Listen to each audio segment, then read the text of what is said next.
What's going on, people? CP3, live from At the Bar Radio, coming to you. Washington football team, post-game live. 20-19 loss to the New York football Giants.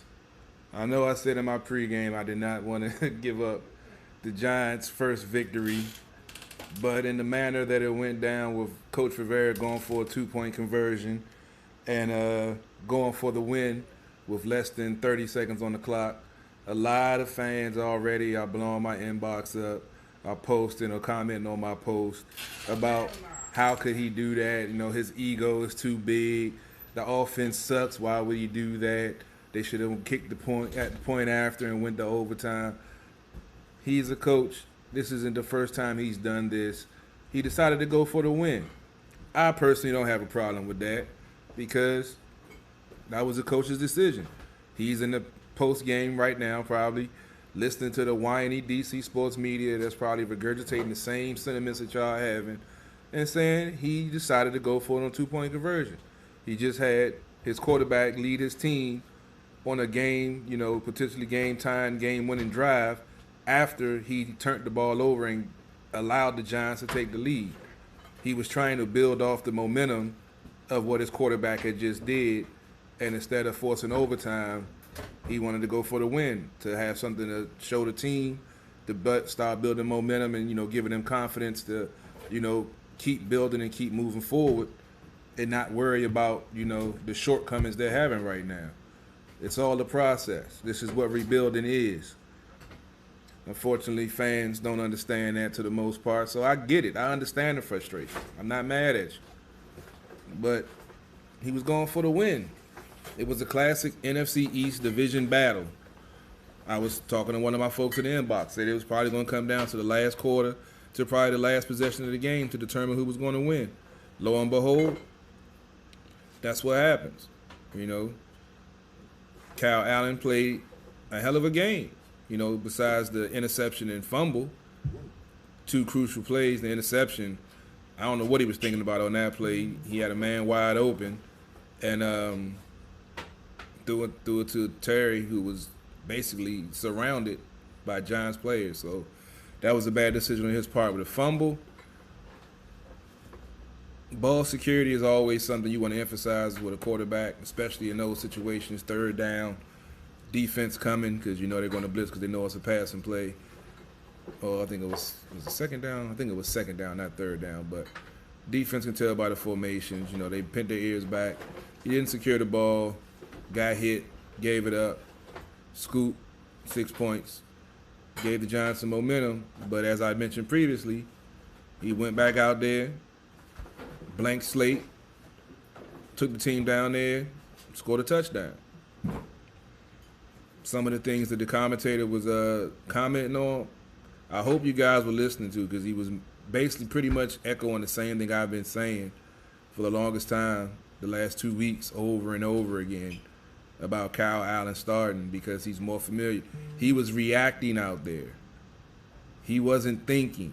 He was hitting his check down man instead of going for the, like I just mentioned, when he threw it to McLaurin in the, when he was surrounded. That was the only time he did that today. Other times he was hitting his check down man. He had a nice rapport with Logan Thompson, the tight end. Gibson was getting a little bit of work. McClissick was looking good, turning something, in from nothing into something because they was doing a lot of dump balls, which was making the Giants defense work. And you saw after Washington went down and tied the game up on that 14-play drive, when they came back out there after the defense forced the Giants to punt,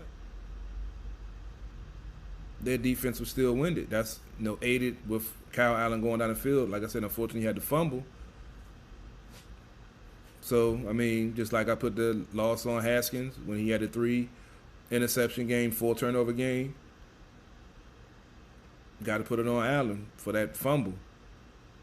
That fumble, the interception ain't really hurt him that bad, but the fumble can't do that at that point in the game, fourth quarter, trying to win the game, tie ball game. Just some things you can't do.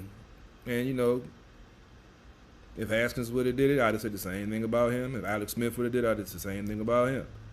It's all about football. That's what it's all about. Whatever little bit of good we can get out of this game. Well, we did see some consistent offense. We saw some long drives. They had the longest drive scoring points, 14-play drive. Offense looked better than definitely better than last week because they only put up 108 yards total offense. So definitely it looked a lot better than it did last week.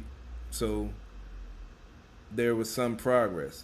Hence, once again, the reason why Rivera went for the 2, because he saw progress from his team. He just saw his team come down on a drive and, potentially take the lead to win the game. Trying to build confidence in his offense because the offense has been struggling. Football isn't just about lining up and, getting physical on the field. It's also a mental game. You have to have confidence and believe in what you're doing in order to do it well. He's trying to instill that confidence in them to build up that trust in themselves that they can play better than they've been playing. That's what coaches do. Real coaches. Not those Jay Grudens. So you can be mad at him. You can talk about it. He's tanking for Lawrence or whatever. That's cool. I mean, you can have your opinion. You're a fan. That's your right. We're just not going to see eye to eye on this. No coach is going to lose on purpose or do things to hurt his team because the same reason he starting Allen, there's 53 guys out there on the field putting it on the line each play, each day, each game. And he's trying to do the best to make sure they win. So that mindset of he's trying to tank and he's trying to make the team bad so they can draft somebody, not even going to entertain that. Hey, thanks, Robbie. Appreciate you sharing that. That's cool, Justin. You can feel that way because I'm still the reason why I'm talking about Haskins because obviously you don't listen to the coach because he had to reiterate once again for folks like you in this DC whiny sports media that he has never said he was done with Haskins. He said Haskins had 4 games. He didn't have enough time in OTAs and the modified OTAs to learn a new offense after being under 3 coaches and 2 offensive coordinators in 1 year. So Allen, who has familiarity with the playbook, as we saw today, him hitting his checkdowns and hitting the receivers in stride when they're coming across the middle and having that confidence, which is something I spoke about about Haskins a few weeks ago, him not having the confidence in the receivers or in his knowledge of the playbook to throw the ball in tight windows and trust his receivers to make plays. That's what you saw from Kyle Allen. So you can be emotional like Carl Thomas, that's cool. Go put a turtleneck sweater on and go start singing in the rain. But it ain't going to help the cause and all that whining and boo-hooing ain't going to do nothing. You can have that loser mentality if he's tanking for a player that you're not even sure if he's going to be a star in this league or not. So keep picking the joysticks up, playing Madden, and think you know football. It just don't happen. Defensively, I'm a little disappointed in the run defense, big time. I mean, granted, it was that 47-yard run by Daniel Jones that put New York over 100 yards rushing, which they were last in the league. But we got a lot of undisciplined play from our linebackers. They're not filling the lanes they're supposed to. They're not staying gap sound. They're taking chances trying to make plays happen, which you can't do, especially in the Jack Del Rio defense, because it's all about responsibility and assignments and sticking to those spots where you're supposed to be, because he knows what he's doing. But he has some answers also, some questions to answer, because I haven't seen any of the fancy play design used to confuse offenses that I've seen from him before.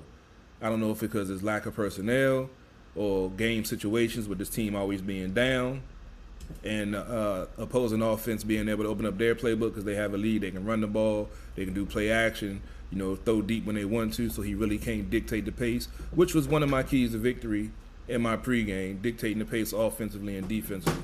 They did it at times, but they didn't do it the whole game, and that's why they ended up losing 20-19. They weren't consistent and doing the fundamental things and playing quality solid football.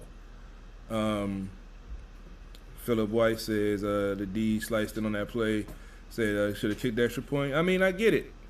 He could have kicked the extra point, but like I was saying, he was trying to build confidence and momentum with his offense and give them confidence in themselves, to try to get better and improve on what they're doing.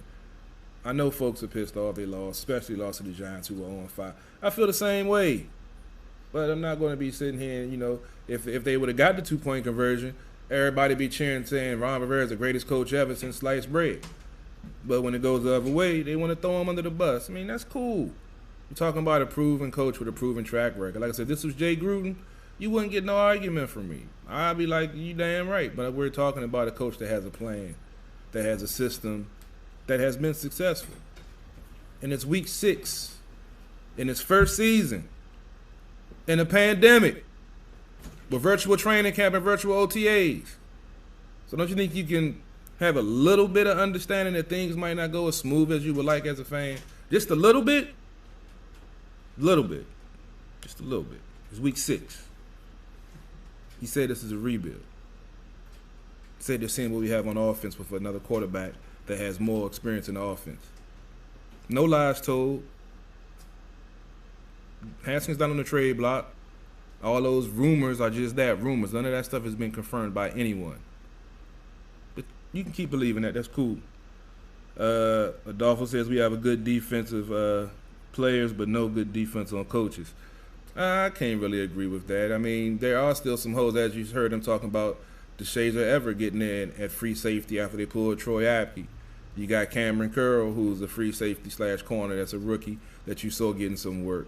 You saw some different things. You saw Kendall Fuller on the outside, Moreau on the inside. You saw Moreau on the outside, Fuller on the inside. So they're figuring things out. They're trying to figure out what pieces work best in what situations. That's what that coordinator has to do. Unfortunately, our linebackers, as somebody who just said our linebackers are trash. Yeah, Philip White. I can't disagree with you on that one. Linebacker play hasn't been. That was the big question mark for me with the front seven, is the quality of play of the linebackers. Bostic, he missed a couple of. I ain't gonna say he missed it. He got outran on a couple of plays that he diagnosed, but he couldn't get there to make the play. Holcomb, this was only his, I think, second game back. So I think he's still getting himself back to 100%, back confident. Remember, he's only a second-year player. Davis was a scratch. Who was the other linebacker? Drawing a blank right now. But linebacker play has to be better. So last week, the tight ends tore them up in coverage. This week, they got lit up a little bit in run blocking, and not run block, run pursuit, and staying true to the play design and the game plan, because you can see with Freeman the way he was cutting back and doing jump cuts, those holes were supposed to be filled. But someone took a chance and didn't stay gap sound and stay true to their assignment and tried to go make a play, and unfortunately you had a quality running back that took advantage of that mistake. You don't, Justin. If you look at the Giants ever since Barkley went down, Daniel Jones is leading their team in rushing, genius. So you can. I'm not even going to dignify your dumbass with a comment no more. Sif, he said all 53 players are in evaluation on and off the field. Ron's going to handle this symptomatically. Pretty much. 1-5 excuses. It's a rebuilding year. What did you expect? Honestly, as a fan, new offensive coordinator, new quarterback under his third system in 2 years, second coordinator in a year. No real OTAs, virtual training camp, no preseason. What really was your expectations of this team? And now, because they're not going to fulfill those unrealistic expectations, the whole team sucked, and he said, man, please, man, get out, miss me with that bull. Philip, if that was true, if you could coach the team better than Ron, you wouldn't be flipping burgers at McDonald's and changing the fry grease every Tuesday, bro. You know what I'm saying? You wouldn't be on Facebook punching keys. You'll be in that room right now coaching on somebody's sideline. That's what gets me about this assumption that coaching is easy. It's not. I was a defensive coordinator for a boys and girls club, and I was doing almost 20 hours a week of film study. Imagine what these coaches do. Believe me, if you knew more than them, you wouldn't be watching me right now. That's just facts. Yeah, pissed, frustrated. Yeah, I understand the frustration. I get it. Trust me. I've been a fan of this team since I was a kid. I remember the Super Bowl, the last one we won. I was in high school. I was in high school the last time they won the Super Bowl. So trust me, I understand the frustration with the mediocrity, with the bullshit, with the lies, with the false truths, with the just unbelievable BS that goes on that was going on in Redskins Park. There's a new thing going on, and I understand it's hard to let all of that bull go, but you got to start fresh with a new approach. We have a new coach that actually knows football. A lot of folks got pissed off under Jay. I get it. I was pissed off under Jay. But you got to have some faith in Ron, man. It's week 6, man. He knows what he's doing, man. Just ride with it. It's going to be frustrating. It's going to be irritating. You won't want to break your fat screen every week, probably. But there's a means to an end. You got to look at the big picture. He's trying to build something here. All of the frustration of the 25-plus years and the dysfunction, you can't just get rid of that overnight, especially not in 6 weeks.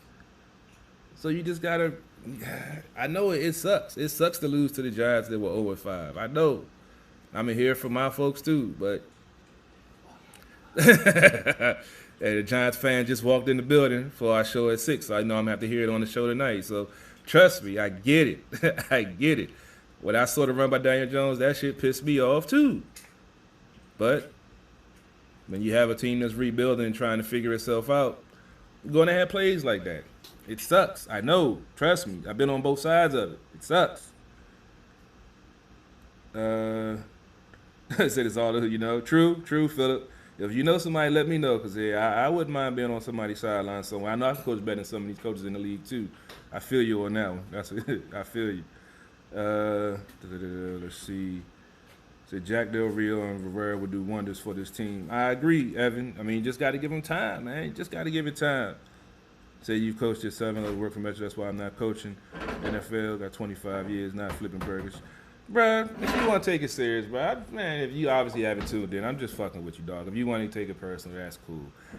I got coaching experience, too. Fact of the matter is, you're at Metro. He's on the sidelines. If you really were that good at coaching, you wouldn't have chose to go to Metro for the last 20-plus years. You would have been on the sidelines. So don't do it as, you had a choice to be an NFL head coach making millions or be out here getting spitted on and stiffed on a Metro bus driving in D.C. You chose to drive a Metro bus. And I don't think so, brother. So if you want to get that serious, man, I'm just fucking with you, dog. It's Facebook. I'm here to have fun. Trying to make a light situation out of a game that we should have won. But that is what it is, man. I'm just fucking with you, bro. Nothing personal. Let's get into some of these stats. I know Robbie said he might join us. He said Zach was giving a little trouble getting down. He probably pissed off about the game too, man. He's probably watching. It was like, turn the channel, Dad. I talked about the 2-point conversion. Like I said, I don't have a problem with it. I can understand, folks saying, kick the extra point, go to overtime, you never know what happened. I get it. We've seen that play out before too. But he took a chance. Coaches do that sometimes. We've seen Pete Carroll do it. We've seen Andy Reid do it. We've seen Doug Peterson do it. And their chances, it went their way. This time, unfortunately, it didn't go our way. Now, if it happens again down the line and it goes our way, then we can look at this as a learning experience. Team is growing. Team is progressing. It's all in how you look at it, man. I understand the frustration, man. Trust me, I do. I spoke about Kyle Allen already, the good, the bad, and the inconsistent. Yeah. I got to give Scott Turner a little bit of props. Little bit. His play calling was definitely better this game. Not the whole game, as I said, the consistency factor. But it definitely was better. He was catering to Kyle Allen a little bit more, moving the pocket, a little bit more misdirections. I like the idea of the jet sweep, but I never understood why would you run it to the short side of the field. Run it to the wide side of the field so the receiver has more chance to make the defender miss. So it's like situational things like that I never understood, because I know as a defensive coordinator, that's the one thing you hate as a speedy wide receiver, getting the edge and before you get contained, and next thing you know, you looking at the back of his jersey going down the sideline. So that was one of the frustrating things. The lining up in shot Justin, I feel you on the shotgun on 3rd and 2 and 4th down and 2 point.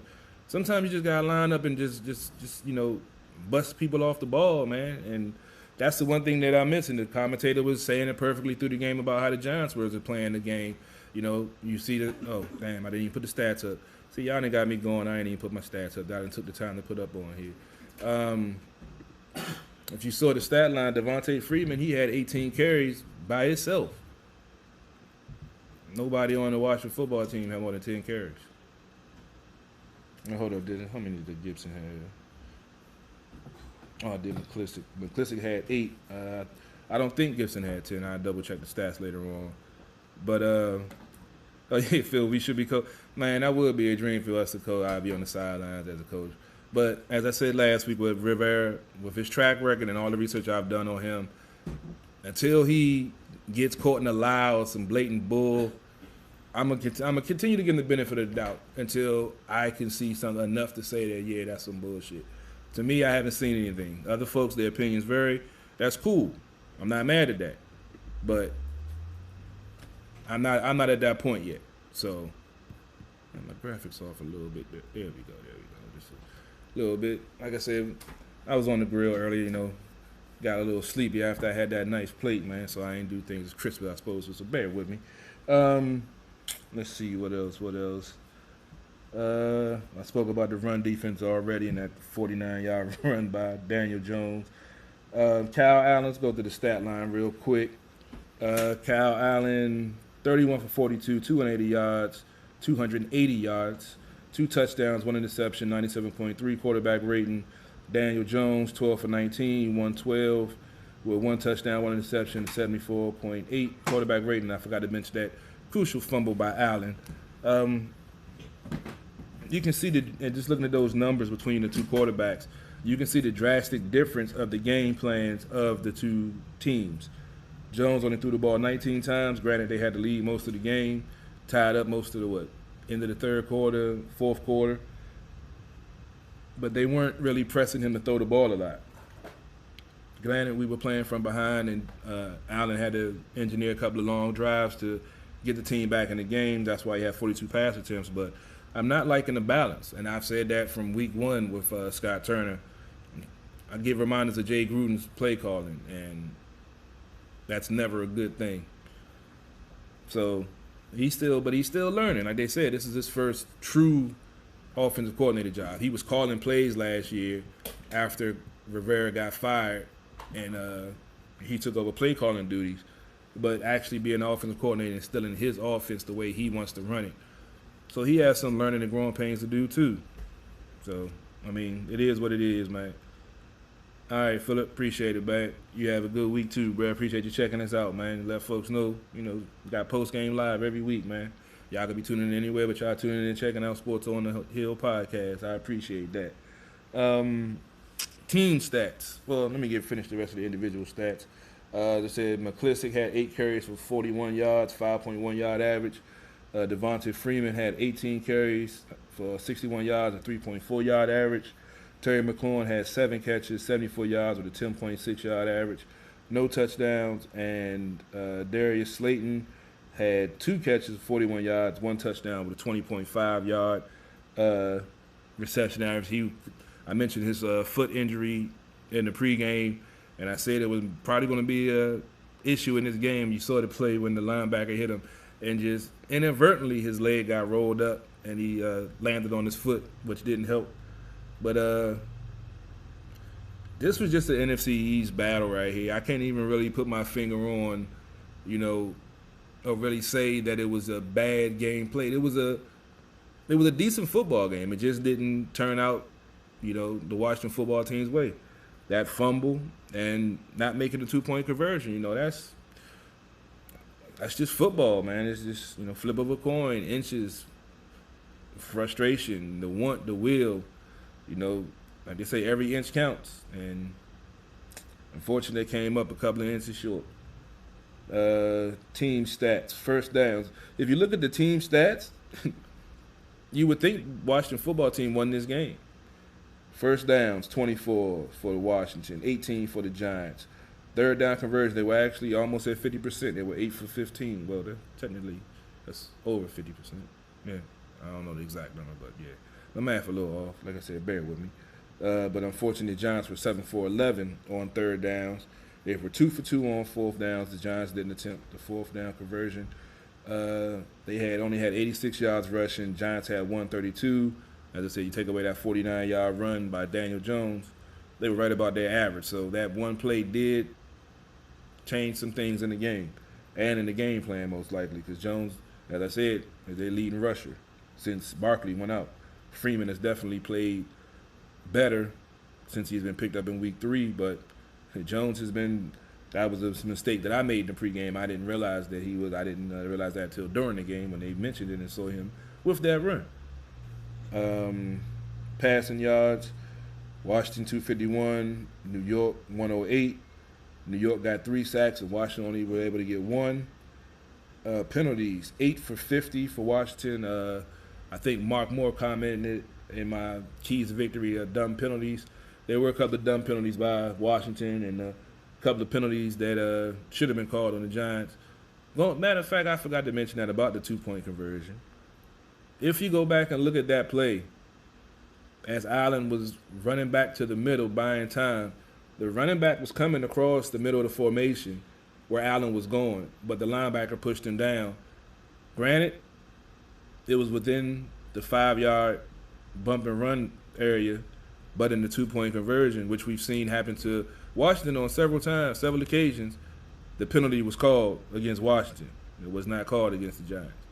But like I say, I'm not going to nitpick. This is something I noticed when I ran back and looked at the play over again. So, they got the benefit of a call with the Kendall Fuller interception.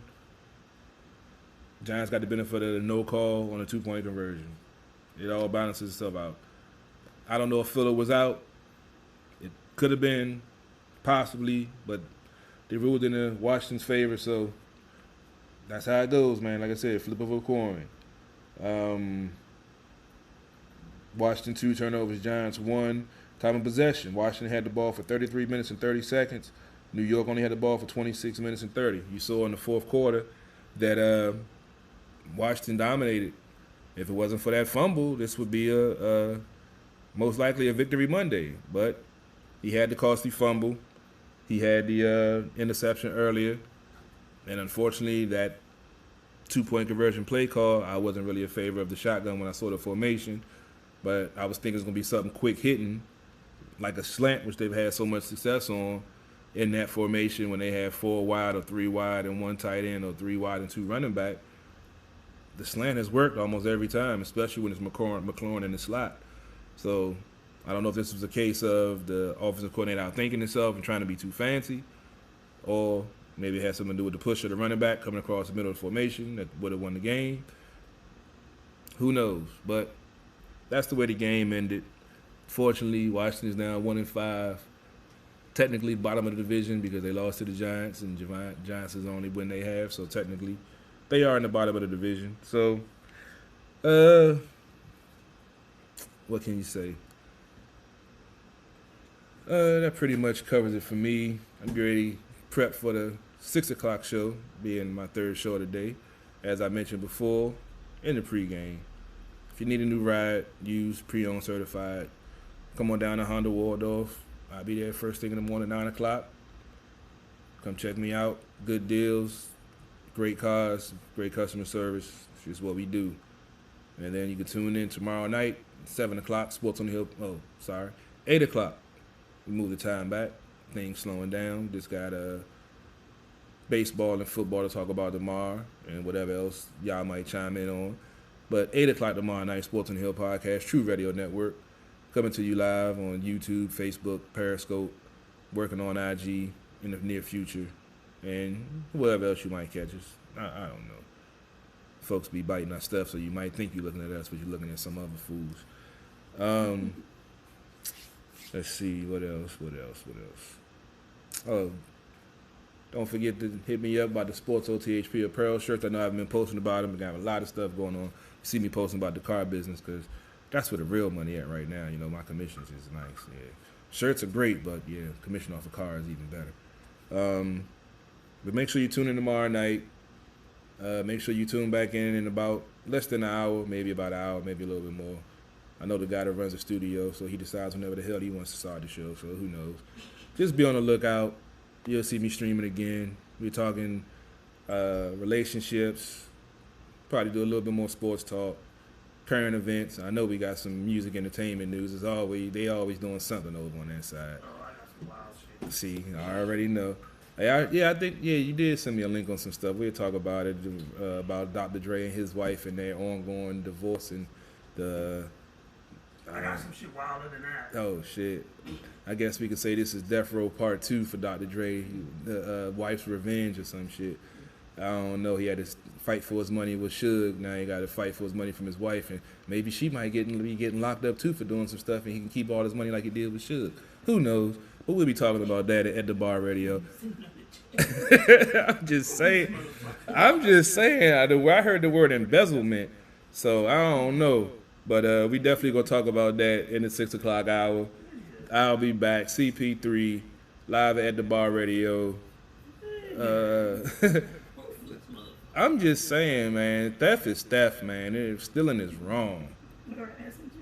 I mean, if she embezzled money, dog. I mean, she trying to get money off of the name that she supposedly helped him come up with. She trying to get $200,000 a month for entertainment.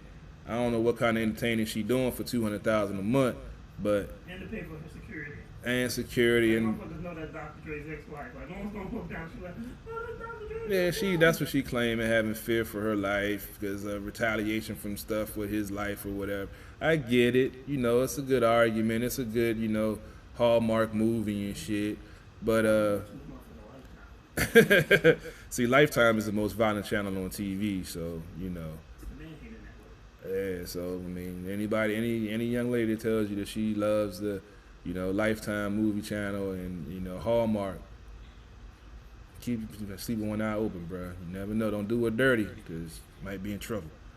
But we'll talk about that. That's at the bar show. We'll be talking about relationships, side chicks and side dudes, and some more stuff. So. Oh yeah, we gonna talk. Oh yeah, we definitely gonna talk about that. You put the question out there. I ain't had a chance to really think about it, but yeah, I'm definitely gonna chime in on that shit. Being I've been on both sides of that coin too. But shut up. No, we don't. We don't have to know that. I just let people know that just now. You're gonna stop assuming these things about me, brother. Yeah, we'll talk about that. We getting sidetracked. Let me get out of here. CP3, live from at the Bar Radio. We be back at you in about an hour or so, and I'm out.